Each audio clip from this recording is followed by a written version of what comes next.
Welcome to the Rolling Forward podcast, a platform where we talk about all things logistics. Leading this discussion, you've got Brett and Nathan. And together, we share a passion for the logistics industry. All right, welcome back. Good afternoon. Good afternoon, or good morning, or good night, whatever time you're listening to this. Today's everyone's a special one, but today's another special one because I see this as an iconic moment in our time for SEQH where we had our sod-turning event at the Port of Brisbane. That's right, we did. And for those who don't know what a sod-turning is, it's a turning of sods. Yes, which, I had to be informed of what the sod was specifically. And, iconic because, as I say to people, you can only move to the port once, for the first time once. And that's why we're having a bit of a song and dance, in the lead up to this occurring, in the lead up to our handover in November-ish. And ultimately, we're really excited because this is a special milestone. Yep. It's, been almost 30 years in your growth story. Yep. And that in itself is some exciting things to talk about because as I reflected on our sod-turning event day, yes, I remember you remarking to me in the late 90s, you're flicking through the newspaper, you were happy doing what you're doing, but you weren't completely satisfied, and you'd come across this business. An opportunity. That is nothing like it is today. And you've then had a vision of what the business can look like, and one of those being a full-service wharf logistics provider. That's right. Another tack being, we've got the highest ratio of two-way loading. Yep. And we love to break the ground in innovation. That's right. New things. Yep. And all for the purpose of serving our shippers, importers and exporters. Our customers, that's right, Tim. So that's that forging partnerships thing, no? Yeah. Forging partnerships with our customers, but also now we're forging a pretty strong partnership with the Port of Brisbane. Yep. So they're supporting our move, and there's 1, 2, potentially 3 stages to that, which gives us quite a long horizon of assured growth. Yep. And just for those listening, that was an important aspect for us because we're very mindful of being able to continually grow with our customers, and we can see that whilst there's a 30-year horizon of developments at the Port of Brisbane, there's also quite a steady growth story that it looks like for the economic future as well. For the port, they got a stream of inquiries, so yep. And best that we be in the one location rather than multi-locations. Yep. So to keep all our business together. Yep. And we know what it's like here when we've hit boundary. We're full as a goog. Yep. It's not very efficient. No, and interesting when we're down on the sand doing this sod-turning event, I was also reflecting on when we started these early conversations of geographically setting up at the Port of Brisbane, and expanding off from Hemet. We were initially talking about a 20,000 square metre block. Yes. And we spent a bit of time talking about that. But then we soon realised, well, that goes nowhere. We need more. And literally, as you drive down the port, just before that flyover, I was looking at that block of land on the left-hand side going, wow. I'm glad we didn't go there. So just pretty interesting. Yeah. And look, how your vision gets opened up as time and continually revisiting the issue reveals. Yep. So part of the purpose of this podcast today is to share our excitement of what is happening and what we're leading into for our handover in November this year. Yes. But also to provoke the thoughts of importers and exporters about what their existing supply chains look like. Yes. Or what projects are coming up in the future as well. Yes. And just through the conversations we're having, whether they can go, you know what, maybe this company is a good fit for me, or maybe they got the space that they can handle what I'm talking about. Our project or our customer, yeah. Yep. So what I want you to do, Brett, is just talk a little bit through what does that vision continue to look like, how we've got our Hemet operation, we've got our Toowoomba operation. Yep. And what does having the port side actually open up for this business and therefore other businesses we partner with? Yeah, well, Nathan just said the beauty of the port is that it's a big block of dirt. Yep. Potentially we grow into potentially 100,000 metres. in my mind, we use the port for what the port's really good for. What's a competitive advantage of the port? It's A, it's a clean piece of paper. B, it allows efficient movement. So more containers, more weight, more efficiency in terms of that wharf leg. Yep, and over-dimensional as well. Over-dimensional is a big envelope you can move oversized cargo in.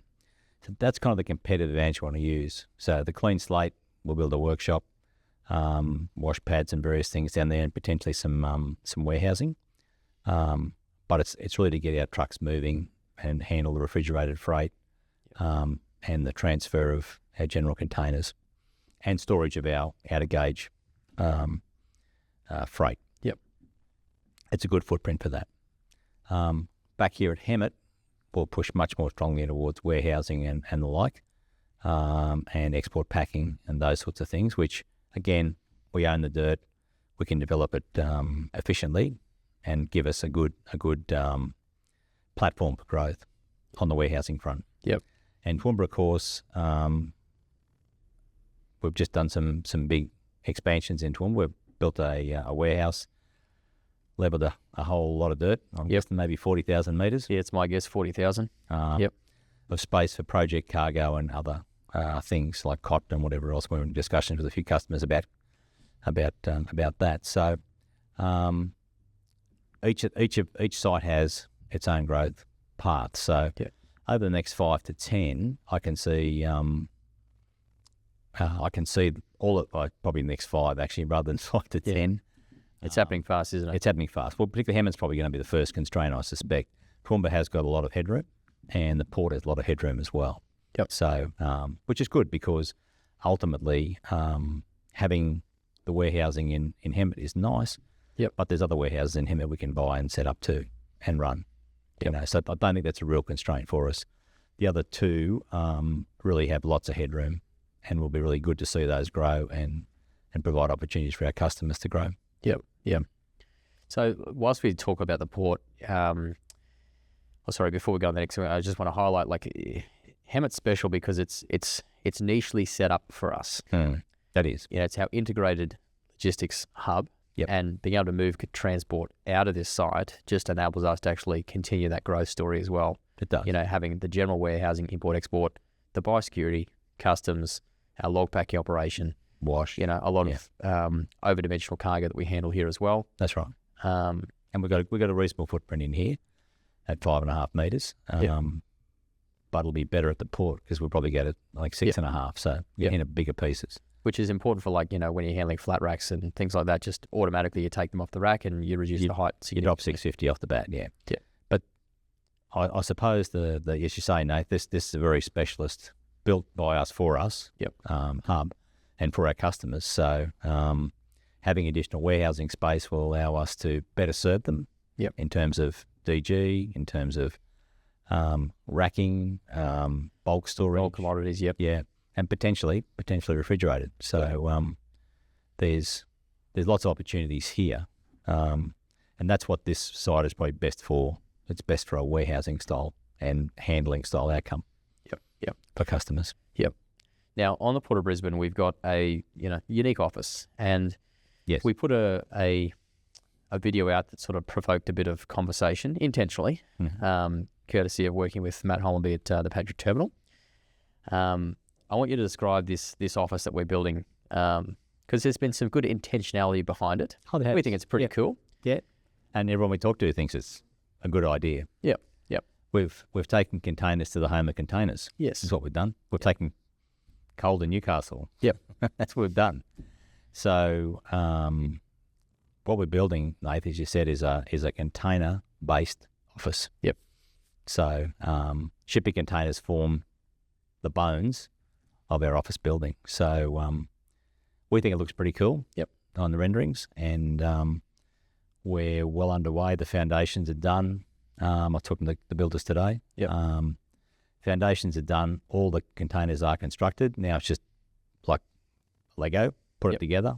Put the roof on top. Put the stairs around the viewing tower. Yep. And away we go.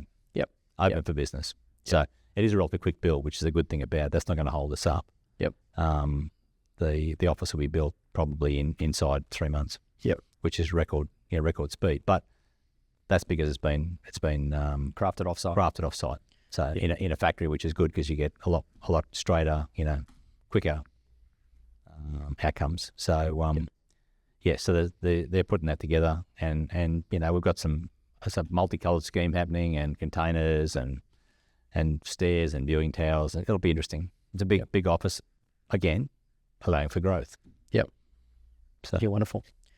Probably the last thing I want to reflect on with the growth pathway we're chasing and we're on currently across those 3 locations is also the intentionality we have behind leadership, because you recognise that change can sometimes bring challenge.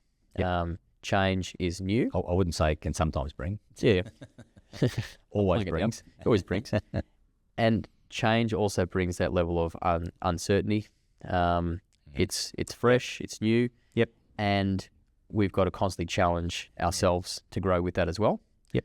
So and change our methodologies and our leadership. So yep. And I want to thank you in particular, Nath, because you really brought that to my attention that we need to do that to grow forward and to move forward. So thank you for that. Appreciate that. And so it's bringing people into the business, but it's also what programs and structures we have internal to bring people business along with us in the to bring people along, and give them opportunities to grow, to develop business, to grow people, to develop their own skills. And we've also we've brought a number of people in the business. We've hired some really good leaders. We're developing a lot of leaders. We've also had a good what I call geographic mix, people who aren't Australian born and bred, which have given us other perspectives. Indeed, the gentleman who's actually assisting us with this podcast today is another example of someone who's come to this country in search of a better life and provides all his skills, to provide these excellently produced podcasts. Is amazingly produced professional podcast. That's right. He does a great job. He does. Really good. So with growth comes opportunity, and it's not a one-man band by any stretch or a two-man band. Yep. It's a pretty big orchestra.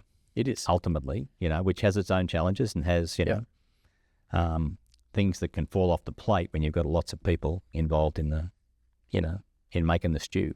Yeah. So, and just one example to add to that. So we're talking it and we're trying to live it. We genuinely are trying to live it. We don't get it right every single time by no stretch at all. But, a really proud moment that we also had is yesterday we had 2 of our leaders teach other young leaders. They're in their 20s.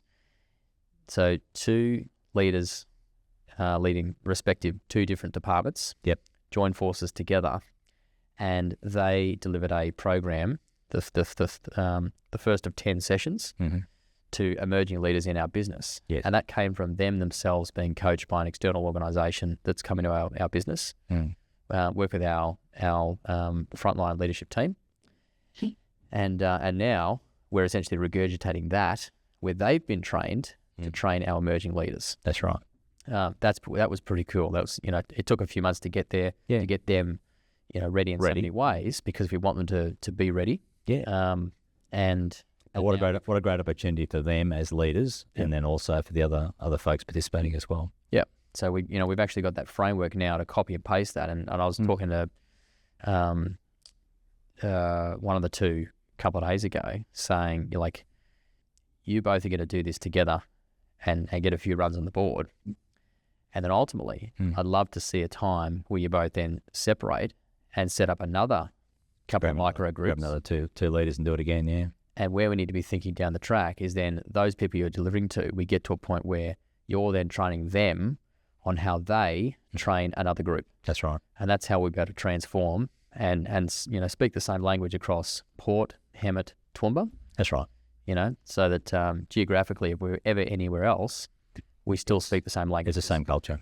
Irrespective of, if you just use a T and a T, Townsville and Toowoomba,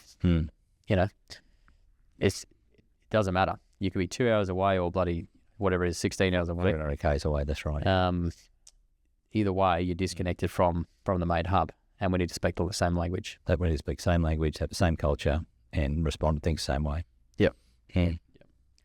So probably the last thing we should leave our dear listeners to is the next couple of speakers we have coming up. Yes. So gratefully, a few weeks ago, we did our on-road assessment for the A-triples. We did. And we did. We're about to sit down with Les himself. The electric A-triple. Sorry, the electric A-triple. Pulled by an electric truck. We're about to sit down with Les himself and actually unpack that and talk about that topic. That's Les Bruiser, the chief engineer at NHVR. Yep. Very, very, very well-skilled guy in truck performance. And And what was really special, if you think back to that day where we had the on-road assessment, is he was driving in with a lot of positive emotion and heartfelt emotion in that he remembered from back in 2010 when you launched the A-double. Yes. And he's looking across his book now and going, wow, we got 6,000 of these on the road today. That's right. It's amazing how this has transformed. What a growth. Yeah, what a growth story. Yeah. Across Australia. Yes. So we're really looking forward to that. And we're going to talk about what the next stage looks like for that A-triple electric on-road in reality moving. Yep. Because we did our launch and we wanted to put it out and do that launch first. Yes. Done the on-road assessment. Yep. And now we're going to talk about the handover of the approval and what that looks like. Yes, and get that truck on the road and get it moving. Yep. And so that's just part of a development stream we've got, Nathan. So look for more things. And then look for more things. Well, in looking for more things, we've then got another guest speaker. Yes. The fantastic Andrew Rankin. Who used to lead one of the aspects of the Port of Brisbane. Yeah, the landside logistics, Landside logistics. And in that, we haven't told him, but in that, we're going to announce what we're actually building right now. And we're going to have a discussion about the actual combination that is going to be unique, first ever, beautiful, innovative piece to suit our business, but also suit the port. And we'll break the news to him, and then we'll unpack it and launch it out from there. So well, it'll be on the road. I'd hopefully within the month. So yep. So anyway, stay tuned for that. But let's, unless you got anything further, Brett, let's give it a wrap there. Let's wrap it. Yep. Thanks, Nate. Thanks, guys. See ya. Bye-bye. Thanks for listening to our podcast, Rolling Forward. We love sharing content for the logistics industry, so please also connect with us on YouTube, LinkedIn, and Instagram.